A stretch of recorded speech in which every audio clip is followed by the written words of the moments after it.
This one is called Surya mudra, which is the mudra of the sun, the one that is connected with Apollo.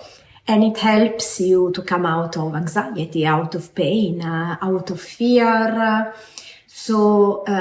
Like all emotions, sadness in general, we need to connect with them by changing the meaning of what we feel, by changing the meaning of the experience and connecting back with nature. So changing the rhythm code of something instead of being inside something that is happening to us. And with mudras, we are communicating with the gods, we are communicating with the spirit and the symbolic gesture that is behind, so an invisible world. And because we need to see emotions as gods instead of just being in the supermarket psychology, and considering that and considering ourselves as victims, as a sufferer inside these emotions, and just labeling these pain as negative things and going away and moving away from them and considering them wrong. So the point is that when we receive something like pain, suffering, it's meant to wake you up, not to make you suffer. So it's just in a certain way, it's a spirit, it's a God that doesn't have a rational reason for visiting you, but you have to be present in this encounter. While instead, normally nowadays, people and the psychology as well always tend to analyze, to cut, to say, okay, this is the reason, this is the consequence.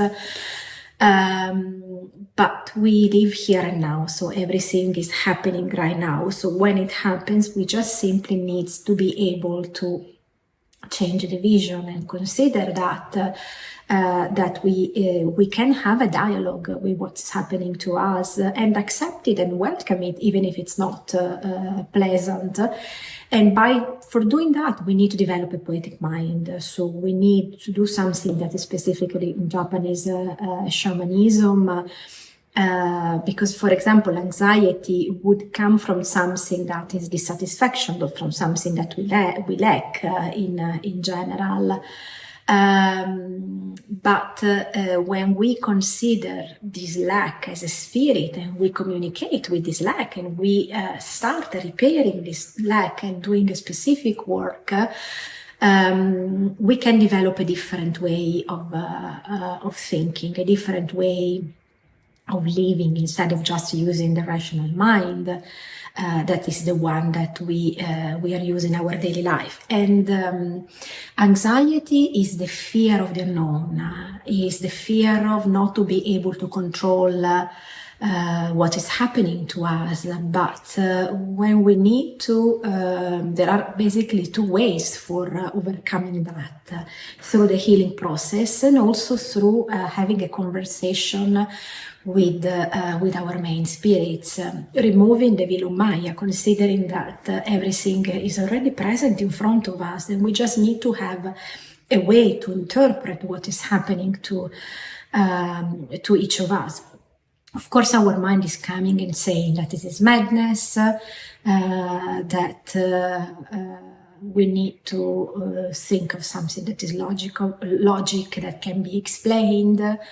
But if we keep living in considering with the point of view of the system, we can't use our mind to sort out a problem that has been created by our mind. Otherwise, it doesn't work. We can't find the solution using the vehicle that is creating the problem.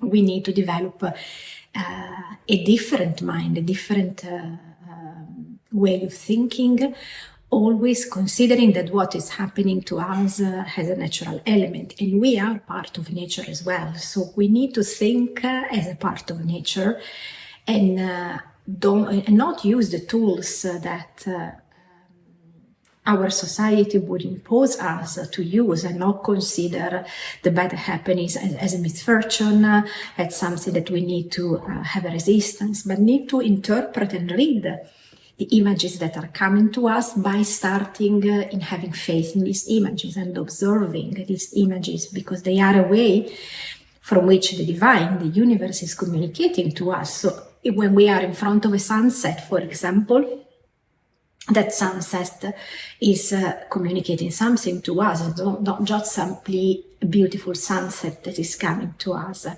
There is a narrative behind that sunset. There is which is connected with the simplicity, which is connected with the humble, simple principles for which nature is part of. And also, if the image is not pleasant, just stay with that image and not going away from that, just simply being within that image and look at the invisible, look at the energies that are behind that image, and also recognize what myth, what archetypes we are living in our life, because by the moment we recognize what archetypes we are interpreting in the role of life, and of course there is more than one, there are many according to the different situations, we actually manage to free ourselves, because we admit something on which we can work, or something that can be healed, and then moved to the next one. But of course, the first things would be accepting, even if it's not something that we like, and saying, wonderful, amazing, the things has come to me, even if it's not something that I like, and use the expression, amazing, wonderful, and then by accepting it, we incorporate what is happening to us into our experience, instead of labeling and saying this is negative, it will pass, and sending it away. Because when we incorporate something in our experience, it will just dissolve and dilute inside our life, becoming part of our own experience.